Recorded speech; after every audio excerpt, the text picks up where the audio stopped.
पूर्वी मदुरेत एक मोठा राजा होऊन गेला. त्याचे पदरी एक पंडित होता. त्या पंडिताचा मुलगा नयन मनोहर व राजपुत्र सत्यपराक्रम हे खेळगडी होते. पंडिताला राजाने खूप मोठी दौलत दिली होती. मरणकाळी पंडिताने बायकोला जवळ बोलावले व म्हटले, तुला माहीत आहे की मी आता काही वाचत नाही. नयन मनोहराचं वर्तन चांगलं नाही. तो तर उन्हाळ आहे. माझी सारी दौलत तो हा म्हणता उधळून टाकेल. तर तू डोळ्यात तेल घालून जप. इतकं करून त्याने सगळं उधळलं तर ही चिठ्ठी त्याला दे आणि सांग की हिची किंमत 6 लाख मोहरा आहे. बाप मेल्यावर नयन मनोहरने हवी तशी उधळपट्टी केली आणि वर्षभरातच तो अगदी कफल्लक झाला. तेव्हा आईने त्याची कान उघडणी केली व ती चिठ्ठी त्याच्याजवळ दिली. नयन मनोहरला आता पश्चाताप झाला होता. चांगले वागण्याचा निश्चय करून आईचा आशीर्वाद घेऊन तो ती चिठ्ठी वाचू लागला. तिच्यात लिहिले होते, बापाने मुलाला शिस्तीत ठेवावे आणि त्याची गय करू नये. 2. आईने मुलावर माया करावी, त्याला शासन करू नये. 3. बायकोला फार दिवस माहेरी ठेवू नये. 4. दरिद्री अवस्थेत बहिणीच्या घरी जाऊ नये. 5. आपत्काली मित्राचा आसरा घ्यावा. 6. वेषांतर करून देशाचे अवलोकन न केल्यास देशाचे मातेरे होते. मग ती चिठ्ठी घेऊन तो गावभर 6 लक्ष मोहरा देऊन कोणीही चिठ्ठी घेते का असे ओरडत हिंडू लागला. त्याचा पुकार सत्यपराक्रमाच्या कानी पडला. त्याने नयन मनोहरला बोलावले. नयन मनोहरने आपल्या बापाची चिठ्ठी आपण विकायला काढली आहे असे राजपुत्राला सांगितले. तेव्हा राजपुत्र म्हणाला, पंडित फार मोठा माणूस होता. त्याने जे लिहिले असेल त्याचं मोल काय करावं. म्हणून राजपुत्राने ताबडतोब 6 लक्ष मोहरा नयन मनोहरला दिल्या व ती चिठ्ठी विकत घेतली. नयन मनोहर घरी आला व तेव्हापासून मोठे दक्षतेने वागू लागला. त्याने आपले सारे दुर्गुण टाकून दिले. ही चिठ्ठी मिळण्याच्या अगोदर 3 महिने राजपुत्राने आपल्या बायकोला माहेरी पाठवले होते. ती अजून तिकडेच होती. सत्यपराक्रमाच्या बापाला मुलाने 6 लक्ष मोहरांची अशी उधळपट्टी केली म्हणून राग आला. त्याने ताबडतोब त्याला गावातून हाकलून दिले. जेवढे धन घालवलंस तितकं मिळून मगच मला तोंड दाखवायला ये, राजा म्हणाला.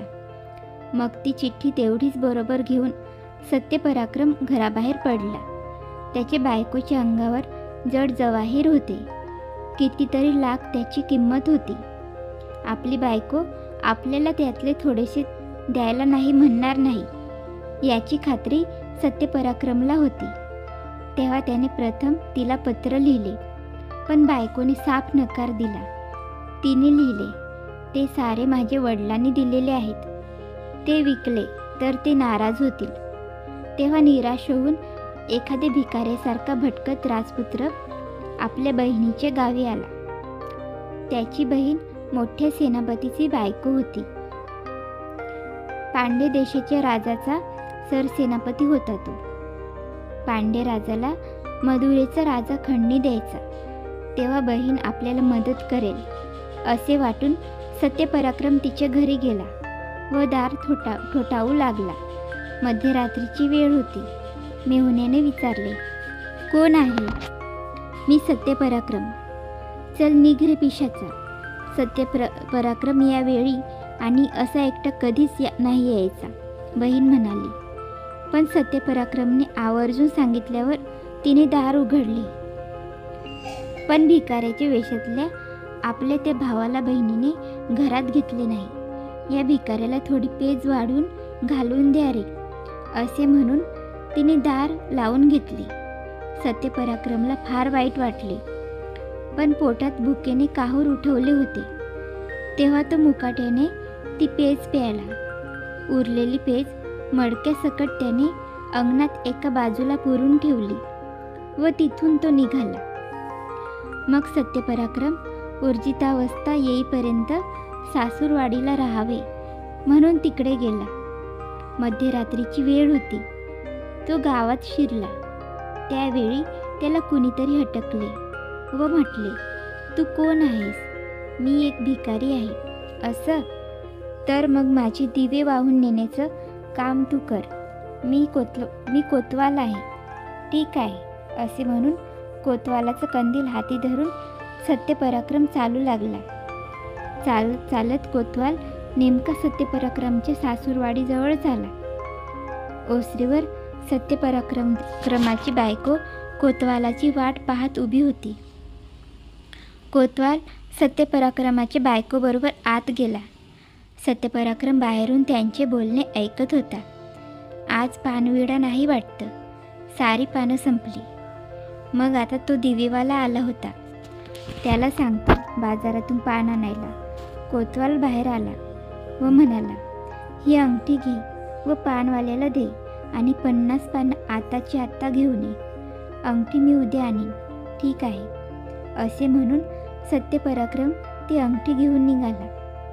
सत्यपराक्रमने दिव्याच्या उजेडात ती अंगठी धरली. तो ती स्वतःची असल्याचे त्याला आढळून आले. बायको माहेरी जायला निघाली तेव्हा त्यानेच ती तिला दिली होती. मग त्याने ती अंगठी लपवली व तो पानवाल्याला म्हणाला, मी कोतवालाचा नोकर आहे. त्याला थोडी विड्याची पाने हवी आहेत. तुम्ही पानं दिली नाहीत तर उद्या तुमचं डोकंच ते उडवते. पानवाल्याने मुकाट्याने पैसे न घेता पाने काढून दिली. ते पानांचे सत्यपराक्रमाने असे विडे बनवले तसे फक्त त्यालाच करता येत. त्याने ते विडे कोतवालाला नेऊन दिले. विड्यांचा तो आकार पाहून सत्यपराक्रमाच्या बायकोचे तोंड उतरले. कोतवालाने विचारले, तुझं तोंड असं का? त्यावर ती म्हणाली, हे विडे माझ्या नवऱ्यानेच आणले आहेत. ताबडतोब त्याला पकडून मारून टाका, कारण आपलं गुपित त्याला कळलं आहे. ते ऐकून सत्यपराक्रमाने तिथून पळ काढला. कोतवालाच्या माणसांनी खूप शोध केला पण त्याचा पत्ता लागला नाही. सत्यपराक्रम गावोगावी भटकत होता. आपण विकत घेतलेल्या वचनांपैकी 2 खरी झाली. हेच काय ते समाधान त्याला होते. त्याचाच विचार करत तो चालत असता त्याला एक पालखी जवळून जाताना दिसली. त्याने निरखून पाहिले. तो त्याचा एक मित्र तिच्यात बसलेला त्याला दिसला. तेव्हा त्याची परीक्षा पाहावी म्हणून सत्यपराक्रम पालखीजवळ गेला व म्हणाला, मूर्खा, उतर खाली. मी तुझा मित्र अनवाणी चालत असताना तुला पालखीतून जायला लाज नाही वाटत? स्नेहपात्र लगेच पालखीतून खाली उतरला. खरे म्हटले तर भिकाऱ्याच्या वेशातल्या सत्यपराक्रमाला त्याने ओळखले नव्हते, पण तो समंजस होता. त्याने विचार केला की हा माणूस म्हणतो त्यात काही तथ्य असावे. लगेच त्याने सत्यपराक्रमला पालखीत बसवले व आपण पायी चालू लागला. पण मित्राला स्वतःच्या घरी घेऊन जायला त्याला वेळ नव्हता. त्याला एक महत्त्वाचे काम होते, कारण स्नेहपात्र प्रधान होता. त्याच्या मागे कामांचा ढीग पडलेला असे. तेव्हा त्याने आपल्या बायकोला चिठ्ठी देऊन मित्राचे आगत स्वागत करण्यास सांगितले. प्रधानाची बायकोही मोठी गुणी होती. तिने सत्यपराक्रमाचे असे आदरातिथ्य केले की सांगता सोय नाही. तेव्हा सद्दित होऊन सत्यपराक्रम तिला म्हणाला, तुम्ही माझ्या मित्राची बायको, पण आज अक्षर माझी आई झालात.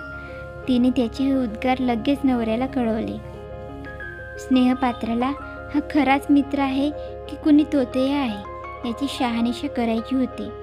म्हणूनच त्याने त्याचे पाहुणचाराचा सर्व भार आपल्या बायकोवर टाकला.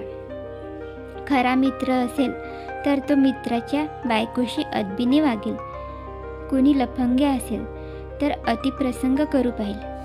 त्याने काही दासीही त्याच्या व बायकोच्या वर्तनावर नजर ठेवण्यासाठी गुप्तपणे नेमल्या होत्या. पण सत्यपराक्रम तर खरोखरच अत्यंत चारित्र्यवान असलेला त्याला आढळला. तो ताबडतोब घरी आला व त्याने मित्राला कडकडून मिठी मारली. थोड्या वेळाने त्याने सत्यपराक्रमच्या घरची चौकशी चालवली. तेव्हा सत्यपराक्रमाला रडू कोसळले. त्याने जे जे घडले होते ते सारे मित्राला सांगितले. तेव्हा स्नेहपात्र म्हणाला, जे झालं ते गंगेला मिळालं, ते सारं तू विसर आणि आता इथेच आनंदात राहा. पंडिताच्या आणखी एका वचनाचा पडताळा आता सत्यपराक्रमाला आला. सत्यपराक्रमाला आपल्याजवळ ठेवून घेण्यात स्नेहपात्राचा एक मोठा हेतू होता. तो असा की पांड्य देशाच्या राजाला एक उपवर कन्या होती. तिला अनुरूप वर कसा मिळेल या चिंतेत राजा होता. स्नेहपात्राला सत्यपराक्रमाला जावई करून घेईल असे वाटले. सत्यपराक्रमाच्या सद्गुणांबद्दल पांड्य राजाने अगोदरच ऐकले होते आणि प्रधानाने त्याची स्तुती केल्यावर काय विचारता, लगेच त्याने मुलीचे लग्न सत्यपराक्रमाबरोबर लावले. इतकेच नव्हे तर आपले राज्यही त्याला दिले. सत्यपराक्रमाचे भाग्योदयाची वार्ता त्याच्या बापाच्या कानी गेली नव्हती. सत्यपराक्रम गेल्यावर त्याला आपण मुलाला हाकलून दिले याचा पश्चाताप झाला. त्याने देशोदेशी दूत पाठवून चौकशी आरंभली. तो दिवसेदिवस थकत चालला होता, पण सत्यपराक्रमाची काहीच बातमी लागली नव्हती. मदुरेचा राजा ह्या हृदयरोगाने अंथरुणाला खिळला, पण बापाच्या या अवस्थेची माहिती सत्यपराक्रमाने मात्र आपल्या हेरांकडून मिळवली. मग त्याने पांड्य देशाचा राजा आपल्या राज्याची स्थिती पाहण्यासाठी स्वतः निघाला आहे व तो मदुरेला येतो आहे असा खलित बापाकडे पाठवला. राज्यात इतरही मांडलिकांकडे तसेच निरोप केले. पहिल्यांदा तो सासऱ्याकडे गेला. त्याच्याबरोबर त्याची तरुण व सुंदर राणी पाहून सासऱ्याला नवल वाटले. धास्ती काय ती त्याच्या बायकोला वाटली, पण तिने मनाची अशी समजूत घातली की जो विडे लावणारा होता तो खरोखरीच भिकारी होता व तो तर मारेकऱ्याकडवी मारला गेला होता. सासऱ्यांचा घरचा पाहुणचार सत्यपराक्रमाने मजेत घेतला. रात्री त्याने आपले पहिले बायकोला व कोतवालाला बोलावणे पाठवले. ती दोघे आल्यावर त्यांनी आपल्या सासऱ्याला आपल्या बायकोच्या वर्तनाबद्दलची सारी हकीकत सांगितली व तिला आणि कोतवालाला फाशीची शिक्षा दिली. मग तो बहिणीच्या गावी आला. बहिणीने पांड्य राजासाठी मोठी मेजवानी तयार केली होती. भाऊ हसत जेवायला बसला, पण त्याने काय केले, एका नोकराला पाठवून ते पेजेचे मडके उकरून काढले व ते पुढ्यात घेऊन ती घाणेरडी पेज तो खाऊ लागला. सारी मंडळी ते पाहून चकित झाली, पण ते पेजेची कथा सत्यपराक्रमाने कुणालाच सांगितली नाही. बहीण व मेहुणा अत्यंत खजील झाले. जेवण संपवून तो पुढच्या मुक्कामाला लागला. तो मदुरेला आला, बापाला भेटला, बापाची वागणे विसरला. मदुरेचे राज्य त्याने स्नेहपात्राला दिले व बापाला घेऊन तो पांड्य देशात आला. आता एकाच वचनाचे प्रत्यंतर घ्यायचे शिल्लक राहिले होते. दुपारी निजण्याची सवय सत्यपराक्रमाला होती. एक दिवस तो दुपारी डोळे झाकून पडला असता 2 दासींचे बोलणे त्याचे कानी आले. एक दुसरीला म्हणत होती, अगं, आपले राजेसाहेब कसे देखणे व गुणी आहेत, पण राणीचे लक्षण काही ठीक नाही. तिचे प्रधानाशी मेटकूट जमलेलं आहे. राजेसाहेब मोठे हुशार आहेत, पण हे कसं नाही त्यांच्या लक्षात येत. दुसरी म्हणाली, कसं येईल, राणी रात्री प्रधानाकडे जाते तेव्हा नवऱ्याला भूल टाकलेलं दूध प्यायला देते. राजेसाहेब निसतात, ते मेल्यासारखे अगदी. हे त्यांचे भाषण ऐकून सत्यपराक्रमाने या प्रकाराचा छडा लावायचा निश्चय केला. रात्री बायको हसत दुधाचा पेला घेऊन आली. इतक्यात सत्यपराक्रम म्हणाला, माझी तपकिरीची डब्बी पलीकडच्या खोलीत राहिली आहे, जरा आणतेस का. ती लगबगीने ती डब्बी आणायला गेली. त्याबरोबर तिने खाली ठेवलेला तो पेला सत्यपराक्रमाने ओतून टाकला. ती आली, बघते तर पेला रिकामा. नवरा दूध प्याला असे तिला वाटले. थोड्या वेळात सत्यपराक्रम पलंगावर पडला व घोरू लागला. त्याबरोबर ती खोलीच्या बाहेर पडली. ती गेल्यावर वेश बदलून सत्यपराक्रम चोर दरवाजे वाड्याबाहेर पडला. इतक्यात मुसळधार पाऊस कोसळू लागला. सत्यपराक्रम गणपतीच्या देवळात आश्रयासाठी गेला. त्यावेळी तिथे 4 गुराखी बसलेले त्याला दिसले. इतक्यात पाल चुकली. तेव्हा त्या गुराख्यांपैकी एक जण म्हणाला, ही पाल काय म्हणते माहीत आहे? काय म्हणते? बाकीच्यांनी विचारले. ती म्हणते की आता या देवळासमोरून राणी प्रधानाच्या घरी जाताना दिसेल. आणि खरोखरच राणीची पालखी त्याच वेळी तिथून जाऊ लागली. सत्यपराक्रम तिच्या मागोमाग निघाला. इतक्यात पाऊस फारच जोराचा पडू लागला. तेव्हा सत्यपराक्रमाला एका घराच्या ओसरीला जावे लागले. तिथे एक ब्राह्मण व त्याची बायको अशी दोघे निजलेली होती. इतक्यात ब्राह्मण बायकोला म्हणाला, अगं, उद्या आपण महाराजांकडे जाऊन मोठी दान मागणार होतो, पण आपलं नशीबच फुटकं. अगदी 2 घटकांतच राजाला साप चावून तो मरणार आहे. मग त्याला वाचवायला काही उपाय नाही आहे. वाणेकडे जाऊन तूप आणलं आणि होम केला तर राजावरचं संकट टळेल. मग करा की होम, पण तुपाला पैसे कुठले? ब्राह्मण म्हणाला. त्याबरोबर सत्यपराक्रमाने बोटातली अंगठी काढून ब्राह्मणाला दिली व म्हटले, ही पितळी अंगठी विका व करा होम पुरा. मग त्याने ती अंगठी वाण्याकडे नेली. ती राजाची मुद्रा वाण्याने ओळखली व दुसऱ्या दिवशी ती स्वतः राजाला नेऊन द्यायचा विचार करून त्याने लागेल ते साहित्य ब्राह्मणाला दिले. ब्राह्मणाचा होम पुरा होतो न होतो तोच एक कृष्ण सर्प पराक्रमाजवळ आला. पण ब्राह्मणाच्या मंत्र सामर्थ्याने त्याचे 2 तुकडे झाले. ते तुकडे उचलून सत्यपराक्रमाने रुमालात बांधले आणि तो त्या जोडप्याला म्हणाला, उद्या सकाळी माझी अंगठी परत करा आणि मग जा कुठे जायचं ते. तो उजाडायच्या आतच वाड्यात परत आला. सकाळीच त्याने प्रधानाला बोलावून आणले. त्या गुरेखांना पकडून आणले. ब्राह्मणाला व त्याच्या बायकोला पण आणले. गुरेख्यांकडून त्याने प्रधानाला त्याच्या पापाचा पाढा सुनावला आणि त्याला व राणीला वधाची शिक्षा दिली. ब्राह्मणाला आणि त्याच्या बायकोला त्याने मोठे इनाम दिले. याप्रमाणे 6 वचनांचे प्रत्यंतर सत्यपराक्रमाला आले. तुम्हाला ही कथा आवडली तर लाईक करा, कमेंट करा आणि अशाच नवीन गोष्टी ऐकण्यासाठी चॅनलला सबस्क्राईब करा. धन्यवाद.